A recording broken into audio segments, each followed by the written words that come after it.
What's up, friends, and welcome into Fantasy Pros, the MLB podcast. I am Chris Welsh. That is KC Bubba, and this is leading off live on our Fantasy Pros Twitch. Yes, we are on twitch.tv/FantasyProsMLB.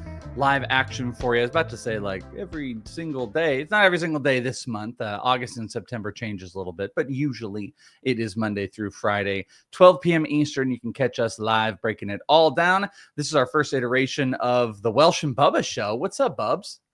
Not much, my friend. It's a pleasure getting to join you, see your pretty face, talk a little baseball. It's been a while. Been a little bit. You're an ITL, but us being on leading off, it's been some time. Everybody in the chat, get your fantasy questions in. We're going to be going through some news and notes, injuries, all the latest. We got some best bets for you coming here in a little bit. But if you got questions, especially as like playoffs might be starting up today for some people, you might be in the thick of it. Make sure you drop your questions and we will give some extra time because there's no more prospecting with the Welsh. That's done. The prospecting is done. Your guys are here. Bubba Chandler's here. Well, you know what? I didn't even put him on the sheet. I forgot about it. We should talk about Bubba Chandler. We'll do it. Before we do so, we want to get you guys hooked up. We got free stuff over here. Billy Wagner autographed jersey time. This is your time, but you got to go over to YouTube to do it. Subscribe to the Fantasy Pros MLB YouTube channel. Make a comment. That's it. That's all you got to do. And you are entered in to win that incredibly awesome Billy Wagner autographed jersey. We'll be picking a winner at the end of the month. So subscribe, make a comment on any video that we've got this month, and you're hooked in. So go and do that today. Giveaways all year long, my friends. So absolutely love it. Speaking of, just real quick on the Bubba Chandler stuff, you know, we jokes aside, Bubba Chandler was pretty impressive this weekend. Because what was that? Was that Saturday or was that Friday? Friday night. Yeah, it was Friday night. And he came in relief after Braxton Ashcraft. Watched the whole thing. You know, big fastball. I think his first strikeout came in at over 100. He was heavy fastball slider. He was getting whiffs. It's the Rockies. I don't want to be dismissive of it. It's like the first, what was it, like rookie ever to get a save in their first appearance. Like it was just, you know, some ridiculous stuff. He had big swing and whiff stuff. He looked great for the most part, but it was a little like, this is against a team that he should dominate. He was getting away with a few things, but I mean, I would say like better than I thought it was going to be, Bubs, because I really had no interest in Bubba Chandler whatsoever anymore, even though I was like big pro Bubba Chandler, just because I didn't know what it was going to look like. But I think it was really encouraging more to me for next season. Did you have any different thoughts on Chandler's debut? No, pretty similar. When they called him up and said he's out of the bullpen, I kind of lost most interest at that point in time. And you know, if they're going to make him a piggyback guy, that'd be great. But that didn't, you know, come to fruition on Friday. Time will tell on that one. If you look at the Pirates rotation this week, there's still an opening, which would line up with his day of rest. So just throwing that out there, we'll kind of see how that plays out. But very impressed with what he did. It was the Rockies, and hopefully he can build off of this and get us ready for 2026, where I'll be much more interested. Agreed. Boom. Shout out, by the way, to Chris James. Good morning. Took all year, but finally made a live show. And Chris has got a question here in a little bit, and we will get to that shortly. All right, let's get to the show sheet. Let's get to the stuff. Cal Raleigh, 3 for 5 with a pair of homers this, on Sunday. I was going to say this weekend, but Sunday, 4 RBI in their win, tied the MLB record for the most homers in a season by a catcher, where he hit that 450, and then he broke it where he hits another one. 28-year-old, 49 homers, 106 RBI, also 14 stolen bases. You know, I saw somebody put out there the record for most homers by position, and once Cal gets one more homer, there's only one position of all the starting positions that has not hit 50 or more homers. You get one guess? Can you guess which position? I would say second base. Nailed it. That's the only one that has never had a 50 home run hitter.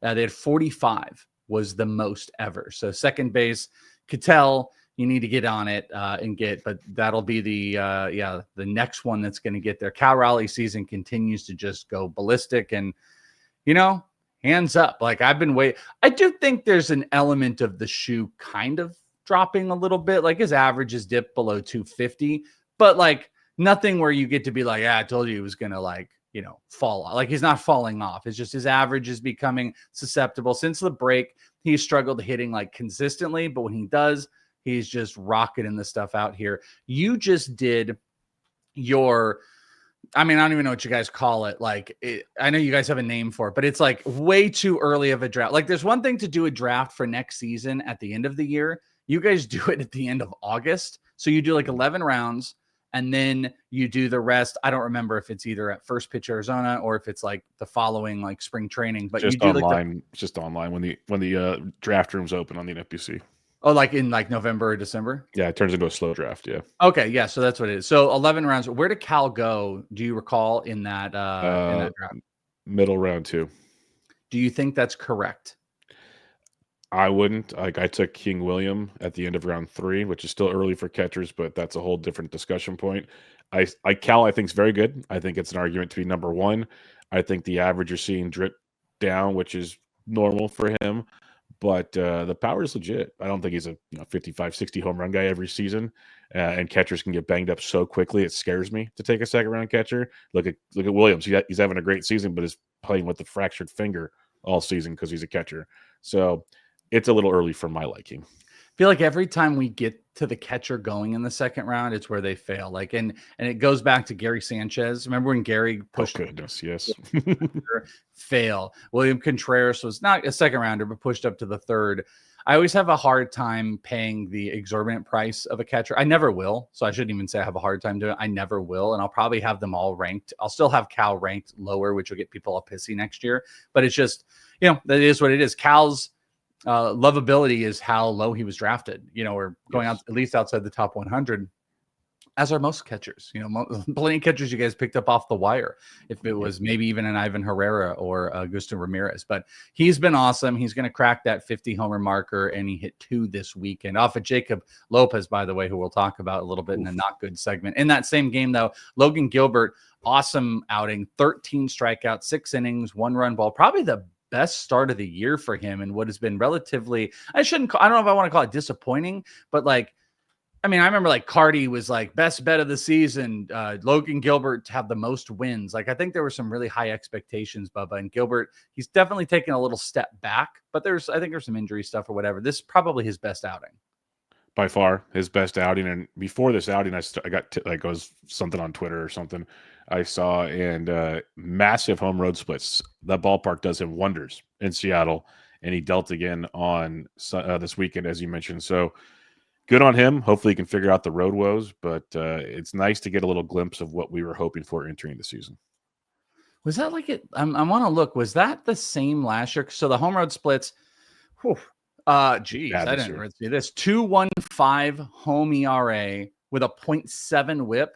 He has a 6 ERA on the road with a 1.54, more than double whip on the road. And I'm looking last year. Not as bad last year. Yeah, 2.49 at home with a 3.94 on the road. Both whips were under 1, though the road. So he gets hit a little bit more on the road, at least last year. I'm going to just do one more look in 2013. See, now 2023 was the opposite. He was actually better on the road. So that's I don't know, that to me, that's a little abnormal. Obviously, duh. But I'm saying, I'm not sure if the believability with all the stuff with him this year, his K percentage is way up this season, 34% from 27. He is giving up some more barreled contact. But I don't know. I'm looking at the rest of the stuff, doesn't look crazy. He's definitely the top 2 pitches. He's just giving up way more batting average against. 238 against his 4-seam, 252 against his slider. Last season, that was 205 against his 4-seam and 210 against his slider. And the only other thing to point out is it looks like just kind of scrapped a lot of the rest of the stuff. He was a little more mixed last year. He threw his slider more than his fastball. This year, he's throwing his fastball more. It doesn't matter. They're about the same. But he's kind of become a 3-pitch pitcher, where last year he threw 5 pitches, 10% or more of the time. This year, that's only 3 pitches. So it's fastball, slider, splitter. He's just kind of consolidated, and I'm not sure the results have been awesome outside of last night was pretty great. And I think Gilbert I was looking at your guys' draft too. I think Gilbert went above DeGrom, if I remember correctly, or maybe right after DeGrom, because Bogman and I were having a DeGrom conversation, and I think Gilbert was right in that space of second or maybe third round. Does that sound about right, Bubba? I'm looking right. Yeah, Gilbert went the 4th pick of round 3. DeGrom went with the 10th pick in round 3. Okay. Yeah. So he did go ahead. So, Yep. Gilbert pushing that together. Another guy, and not to, completely hijack. We joked about it on ITL because we did a couple references and we're like, just everyone's going to hijack your guys' awesome draft because it was for happens money. every year. Yeah. Well, it's talking about values and stuff like that. Well, the there's point no is, content to be had in September, so it makes sense. Yeah, exactly. As long as people give you guys credit for it. This is one. This is probably, I think, the most prolific thing that happened in your guys' draft was Junior Caminero. Junior Caminero went in the first round of your draft. Okay, so this will be perfect because yesterday, do you ever have these moments? Like, we do baseball shows. We do baseball all year long. But sometimes your brain isn't just clicked into something. I've been watching Caminero the whole year. But, like, I saw the thing and I was like, 37. 37 in a row. He hit 37 home. If you get the bit, I was like, that number, that's not right. It's like, it isn't 37 right now. It is 37. He hit a grand slam, his 37th homer. For whatever reason, the homers had not clicked to me. His second career grand slam. And then I thought this was interesting. Caminero's 37th homer moved him past 20-year-old Alex Rodriguez and into a tie with Albert Pujols for 6th place all time for most homers in a season of a 21 or younger player. Next would be, this is, by the way, hat tip to Roto World for putting this on. Frank Robinson had 38 in 1956. The record is 47 by Eddie Matthews in 1953. So Junior Caminero has obviously been otherworldly. The homers just like came back to me like, what? You look at his spray chart, just beautiful all across everywhere. It's not just pull side, dead center, opposite field. He just puts it absolutely everywhere. Hard hit numbers are over 50. He's raised his barrel percentage. His launch angle's gone up, like young guys learning to get the ball up in the air. That has happened. He has been incredible. Obviously, outside of him just being incredible, you took him at like 8 or 9 or something in there. Talk to us about pulling the trigger on Caminero as like a heavy first round pick, and especially because this is going to carry over into next season.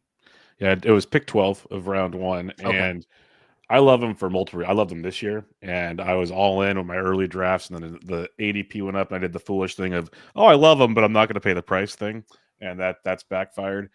But it's a combination of the youth that you were mentioning there. He's 21 or 22 now, technically. He turned 22 in July. Still like uber talented. The skills have carried over. I wish he stole a little more. The power's legit. Like watching him hit home runs in San Francisco, like people will say, oh, it's the ballpark. No, this kid can hit. It's insane. So when you look at a third base position, it's pretty rough, as we've probably discussed multiple times on all of our shows this season. After you get past J-Ram, who gives you the steals, I see a better ceiling for Caminero than, say, a Manny Machado or an Austin Riley, who's always hurt, or that next level of third baseman. So I just wanted to lock that. Like, both corner infield spots are not ideal at the peak going into 2026. So I wanted to circle Caminero and get potentially 40-plus homers and 100 RBIs. Yeah, the only thing, I guess, like, those guys, I agree with you, but those guys are pretty common second-round picks. Yeah. I guess, like, it probably would have felt easier if it was in the second round versus the first round. But at the same time, you wanted to lock it up because there's an argument to be said, like, you're sacrificing those stolen bases. Like, that's just not going to be a part of his game. You're also kind of sacrificing batting average because as great as he's been, 255 average on the season. His expected batting average, 263, which is pretty nice. The hitting profile is great, but like he looks like he's a 260, 35 home run hitter. First round, like if you want elite power, but we also made a big argument that like you want like elite power in drafts this year, maybe over some stolen bases. And by the way, now I'm thinking about this. Were they counting this number as like you started the season? Because you're right, Caminero is 22. That Roto World write-up that was giving them credit for is like, hey, 21 or younger, but he's 22. So I'm not sure what the logistics of all of that are. So hat tip to Alex Rodriguez for hitting all those homers, but he was younger than Caminero. And real quick, I'll give a little hindsight. My second round pick was Francisco Lindor. I was debating the two of them at once. So in theory, I could have had Caminero in round 2, and it would, like your point, would have been a lot it would have different, just like look, yeah.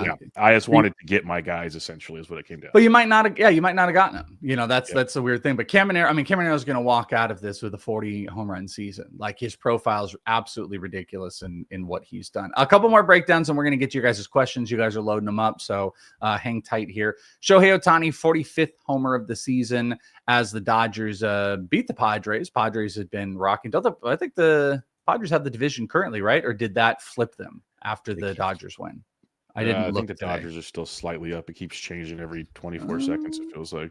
Yeah, well, I mean, you look at like the AL East has been crazy. They're tied. So now I'm looking. They're It tied. is. Yeah. Okay, so they're tied. That's why I wasn't sure like which direction it went to. So 74 and 57, both teams just sitting there. Just a ridiculously awesome series. There's some pretty great baseball to be had, by the way, in September for everybody. You got that AL East race. You've now got the NL West race. Like, it's some crazy stuff. Race not as good with the Cubs, but I put this in here. Kyle Tucker, 3 for 5, 2 homers, 5 RBIs on Saturday. Was another 1 for 3 on Sunday.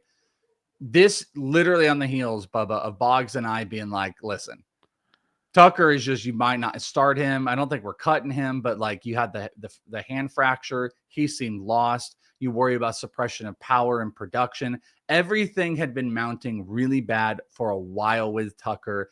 And then it just exploded this weekend with that 3 for 5, 2 homer output. So I'm super encouraged. I never wanted anyone to cut him, but I definitely was like, you need to put Tucker on the bench until something gets back.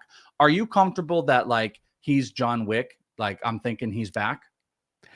I'm going to roll that out there unless I have a better option, which most teams you want to have a better option than Kyle Tucker. But what if it was like Jacob Marcy, who's been really good?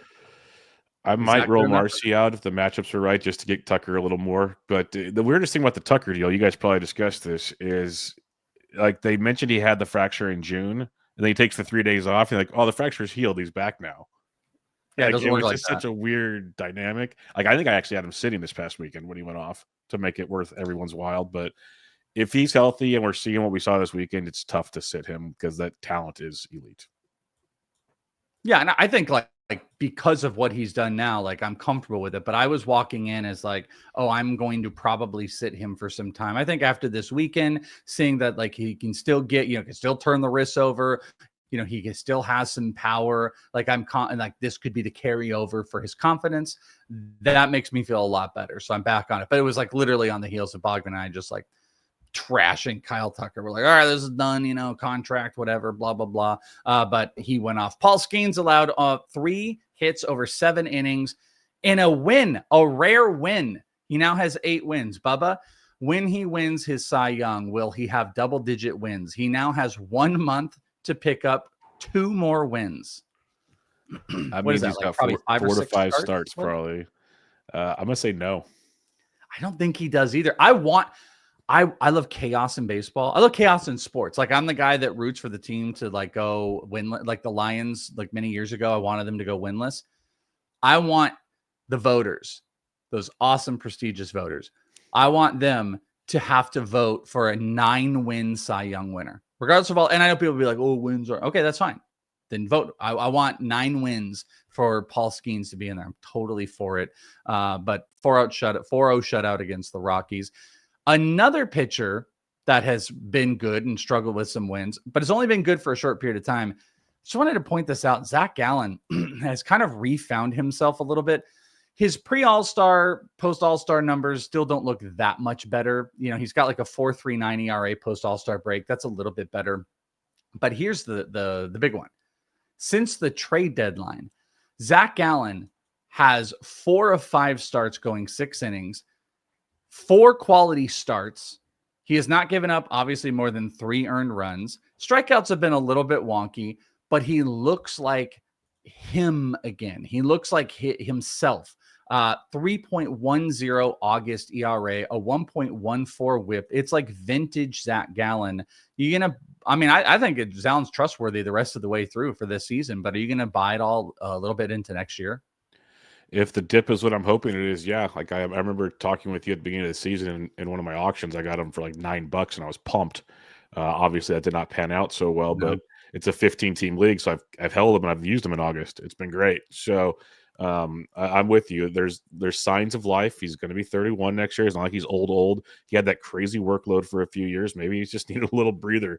And I think there's something there, especially if the dip is what I think it's going to be. I kind of think, not that this matters like for fantasy or anything, I kind of think he might re-sign like a 1 year, like they're going to tender him. I think they have to tender him the thing. I think he might sign that, play 1 year out with the Diamondbacks to get a deal, because I don't think he's lined up where he's going to get one of those big. I mean, I could be wrong. He finishes strong, and then people are like, "Yeah, we want you for $100 million." I wonder if he stays at home with this team, signs the 1 year, and tries to get his big contract. Just to point out there.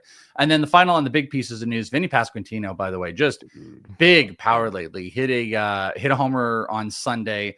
And he has now had, what was the line I had? Oh yeah, 9 homers in his last 13 games. The guy with the nice contact rates, the walk rates, he's just turned it on, and he's going to be a 30-plus home run hitter this season. Is going to be relatively valuable into next year. First base looking a lot better next season with Nick Kurtz added to the list. Pasquantino moving up. I mean, hell, you're going to get Augusto Ramirez is a player that's going to be in there as well. Let's answer some of your guys' questions that are floating out there as we got through the headlines. Shout out to Chris James, first time chatting in here. Are we starting Strider today? He's killed my ERA lately, and I don't think this break is going to fix the issue. So what say you? I see Strider's name. I saw Strider's name today looking through the bets and stuff, and had my temptations, but I'm kind of moving away from it. ERA is over 5 right now. K percentage is down. Expected numbers are a little bit better, but it's nothing sexy. And since the All-Star break, he has an 8.13 ERA and a 15 ERA in August. So will today be the day, Bubba? It's the Marlins, so you hope you have a shot there, but it's a million times dependent on your format. Not going to deny that, but I'm sitting I've been out on Strider to begin with, so I would personally sit him. I know in our Discord for Bubba and the Bloom, people are legit asking, should we pick him up because he's been dropped in a 12-team league, and it was like 50-50. So I'd sit him. I think he's droppable too if your league warrants it. You know what I'm saying? Like if it's a league where there's nothing out there, I got a couple of those where it was like, Jansen junk, like, okay, then no. But, if there's like viable, like, you go and look and 4 or 5 guys who are starting today are available on the wire, 10 teams and stuff like that. Like, yeah, Agreed. He's not infallible anymore. Unfortunately, we're out of that for this season. So he definitely is. Is Cade Smith falling off? Yeah, maybe, but he's the option. So it doesn't really matter, right? Exactly. Yeah, he's the guy that's there. So you either roll with it or you go and pick up Justin Topa or Jose Ferrer or something like that. I'm rocking with him. What should I do with James Wood? Drop him? Man, we've had like multiple iterations of this James Wood thing like from like a month ago, and he's just never found himself. James Wood is now dipped his average down to 258, 26 homers, 15 stolen bases. On the surface, that looks really good, but he has hit just 202 since the All-Star break, 188 in July, a little bit better in August, hitting 235. So same thing. Is this like a 10 team you could move off of him? I feel like with Tucker, you get him on the bench. Like, do you guys not have bench? When everyone asks, like, should I drop? Exactly. Do you not have a bench spot? Like, go put him on the bench. There's no chance your bench is that much better. If you can go pick up, I'll use Marcy again as the example of like just a really hot bat that's in the outfield. Go do that. But I would prefer to bench James Wood. And maybe the question is, should I not start James Wood? And then I think the answer is yes. Should I drop him? I don't know. Like, I think he's probably better than most bench options out there, unless it's like a, lower 10-team league. What do you think? Agreed. He's hit safely in 4 of his last 5 games. Like, he might have just been in a funk, and he has the skills to have a monster September. So I would not be dropping a guy like James Wood. You're not going to find his skill set on the waiver wire. Now, this is bound to happen. This is, and I saw Callie put this in here. We do a lot of Twitch stuff on here, and we were all baseball all year, and then we moved into some football. So Bubba, you want to rate his fantasy football team on the baseball podcast? I'll do it real quick. Let's look. The wrong guy. CD, Lamar, Jacobs, Kyron, Garrett Wilson. I don't like your receivers. I like everything else. I don't like your receivers. Rate my team, please. It is a baseball show, so shout out to all the great football content we have got on Twitch. Let's throw up the schedule. Mondays, Tuesdays, Wednesdays, Thursday, Friday, Monday through Friday. We are here 4 p.m. Eastern for Best Balls today. We got the Q&As at 2 p.m. Eastern, Seth and Debro. Wednesdays, it's Seth and Debro again at 2 p.m. Eastern. And then Thursdays and Fridays, 5 p.m. We have got just kind of rotating analysts on there. I think I'm on the YouTube this week, not on Twitch, but we got a whole bunch of stuff for the fantasy football to help you out. we're on fantasy baseball, and that's okay. I answered that. You need depth at wide receiver, though, 100%. The Big Dance would love to ask Joey P if he'd rather have Strider or Leiter right now. Would Leiter push the envelope a little bit for you there? Where are you on Jack Leiter? Is Jack Leiter the biggest pile of trash because of nepotism and his 3.81 ERA is not real, like Joe would say, or do you think he's a real boy? He's a real boy. That's it's shocker. Young kids develop. It takes some time, and he's actually showing that of late. Isn't development crazy? It's crazy how it works, right? Well, for you understand as a prospect guy, but you get the questions. I get them on my show. It's just like, guys, patience. You got to be patient. These guys are young. If he didn't have that last name, this wouldn't be as big of an issue. Yeah, well, it's funny. It's the last name is the issue for Joe that's come up here. But yeah, Joe is going to. Is he having New York PTSD? Yeah, I guess. But I mean, to be fair, the thing that always gets messed up for us in those conversations is like there are stuff like Leiter has been maybe streamable, and he's got warts, like his walks are too high and his expected ERA is kind of high, but he's got a 3.80 ERA. And then, Joe goes in that like, he wouldn't even be a pitcher in baseball. Blah, blah, blah. And it's like, dude, it's like one of the most prolific college pitchers, at that time. And he's got a good fastball slider combination that hasn't worked until now, where he's better than Strider right now. 2 weeks until playoffs, and I can snag one. Grisham, Joe Adell, or Yoshtikson Garcia. I've done the pronunciation, and then like I start to say it, Yoshtikson Garcia. I think that's it. Is that what it is? Because Baseball Reference has Joe's Tenson. So he does a video where he says it out loud. So their pronunciation maybe, but there's a video online you can do where I trust you more. Yes. Well, no, I mean, I'm an idiot, so you probably don't want to trust me like a ton, especially with this type of stuff. But I do like try to do the research. He goes in and it might be like Josh Dixon, but that's how he says it on there. But regardless, the password, Grisham or Joe Adell. I'm going to say Joe Adell. I'm a Joe Adell truther through and through, and this year's finally making me feel good about that. So, yes. Yep, 100%. So, it's championship week. It's a daily lineup, category leagues. Do you start every pitcher regardless of matchup? Asking because I have Hunter Green against the Dodgers and Senga against the Phillies. Well, that's not just like every pitcher. That's a different type of situation. Yeah, you start those guys. You don't start every pitcher, but those guys I think I would still. I would start Hunter Green 100%. Senga, I can understand. He's been like a 50-50 toss-up, and Philly's offense is great. But Hunter Green, you just ride that one out. Okay, let's do, I think like one more. Oh, Huda had said, since we're talking about Caminero, would you rather eat Caminero in the 6th or Churio in the 12th? Churio. I take Churio in the 12th. That 6th-round value is too much. Too much. I mean, even if they were the same round, I might still say Churio, but with value, like, no doubt. Just real quick, because you're the prospect guy. I've thought looking at Churio after last year, like if we ever see another Ronald Acuna type, he's it right now. Do you kind of see that? Wait, I'm sorry, say it again. With Churio coming into this season, obviously it's been a banged up year, but in draft season, I said if we ever see another Acuna type, it seems like it's Churio. Does that sound fair? Yeah.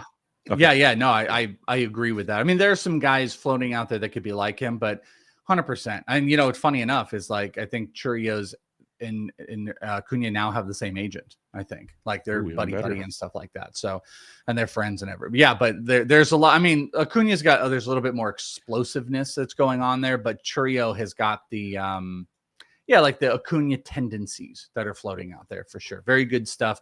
Good questions, even the fantasy football stuff out there. There you guys go. We might look to a couple more questions, so feel free to drop them in here. Moving down, little rookie. Speaking of Jacob Marcy, who I've mentioned 3 times.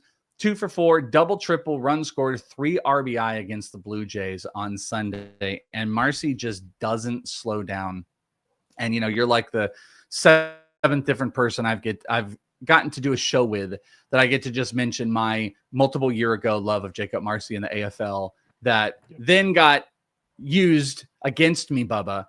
And we're now watching Jacob Marcy with a 346 batting average in the majors, 4 homers, 7 stolen bases. Not too shabby, huh? Not bad. AFL MVP, Jacob Marcy. Yes. No big deal. Diamondbacks, Jordan Lawler, 3 for 5 with 2 RBIs in AAA Reno on Sunday. So they still haven't pushed it. He had been coming back from, I'm forgetting what it was now, but like he was out here. They pushed him up to AAA, slow rolling it. Looks like his bat's starting to kind of come alive. They're going to give him a look I know people are waiting for it. I don't know how trustworthy it's going to be. He still has an issue with like sliders and stuff, and I don't know if that's going to get fixed. But like the Diamondbacks, when you're kind of out of it, I know they're now doing this like, oh, we're kind of back in. If you're out of it, get him up there and give him a month to learn this stuff. Give him a month to look at major league pitching and sliders and try to adjust instead of giving him 3 weeks and sending him back down. So he might be up. There might be some fantasy relevance. I'm not 100% sure. Jack Caglione, 2 for 5, 2 RBIs on Sunday in a minor league rehab assignment in AAA with that hamstring. He should be back soon. Christian Campbell in the rookie side, 2 for 4 with a homer, 2 runs scored, 2 RBI, has really been good since he's been sent down and could be an option here in the near future. Christian Campbell, Jack Caglione, Jordan Lawler. What's your speculation? Speculate on one of those guys. So like Campbell doesn't have an injury stuff.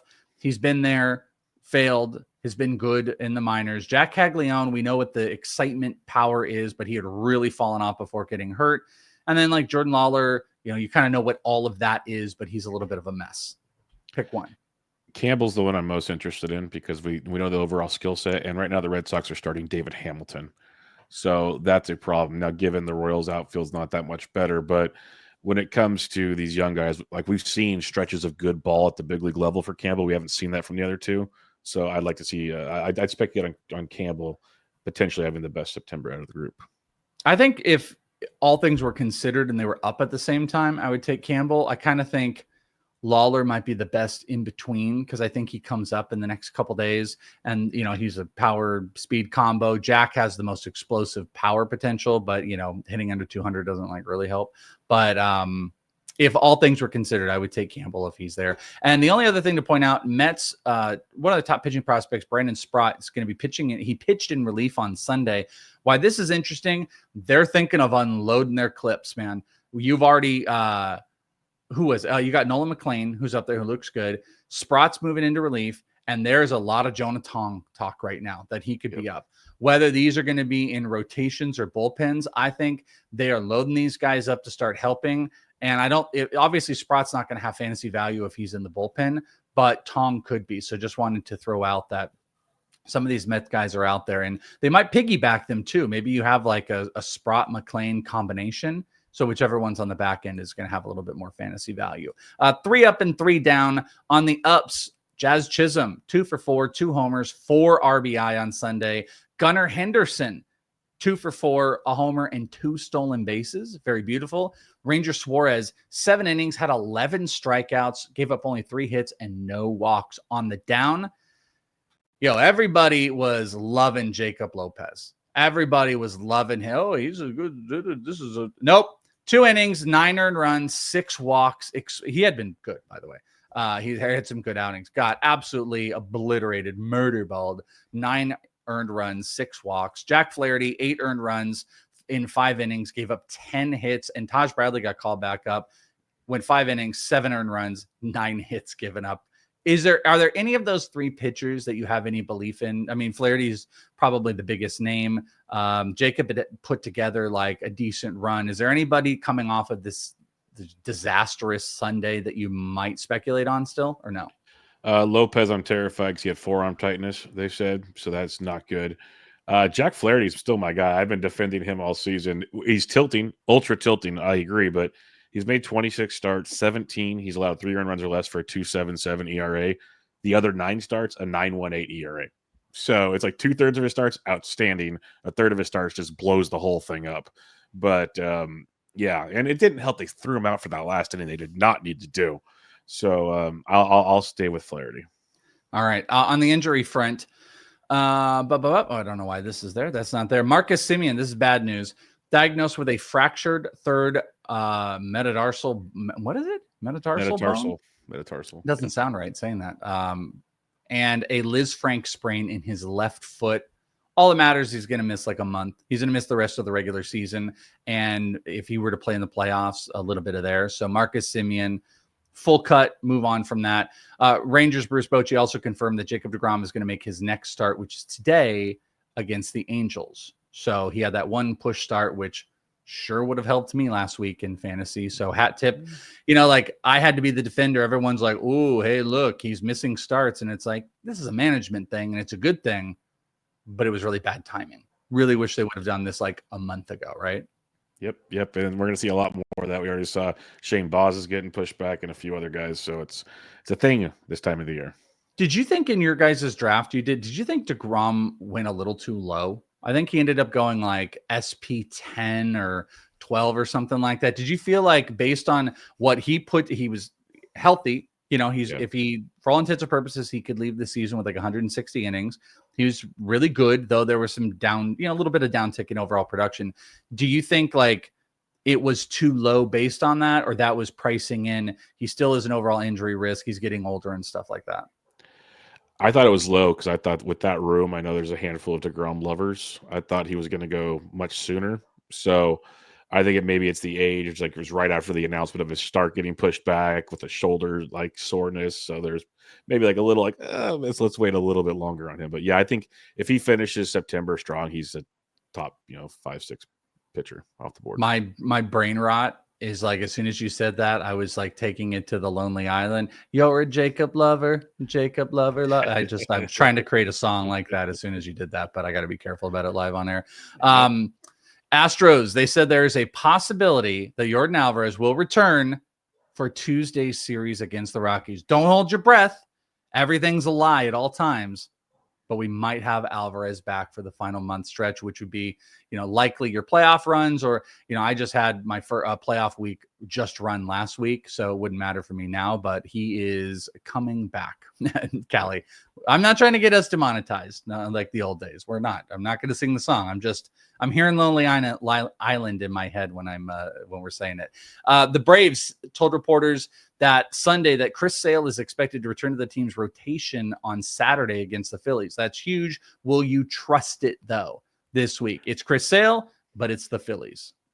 Yeah, you roll him. You roll him. He threw almost 5 innings in his last rehab start. He's as stretched out as he's going to be, and there ain't many pitchers better than him these days. So yes. That's true. He gets the pass, 100%. Dodgers, Dave Roberts said Max Muncy is going to take some live batting practice next week. The Angels placed Noah Shanwell on the 10-day IL, and Michael King threw a simulated game on Sunday.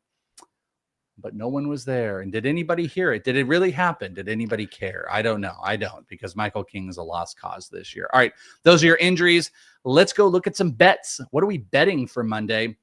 Bubba and I, we've got a card together. Bubs, why don't you go? I feel weird going first, even though I know when Joe hosts, he goes first. I'll do mine after, but what do you got on your card today? Yep, more prop bets, hits, runs, RBIs. Trent Grisham with the 2 home runs on Sunday. That's not the only reason I'm taking him. Is he's facing the good Lord, Brad Lord, in Yankee Stadium. So over 3 hits, runs, RBIs for the leadoff hitter for the Yankees at plus 135. I knew we'd be talking Vinnie P again.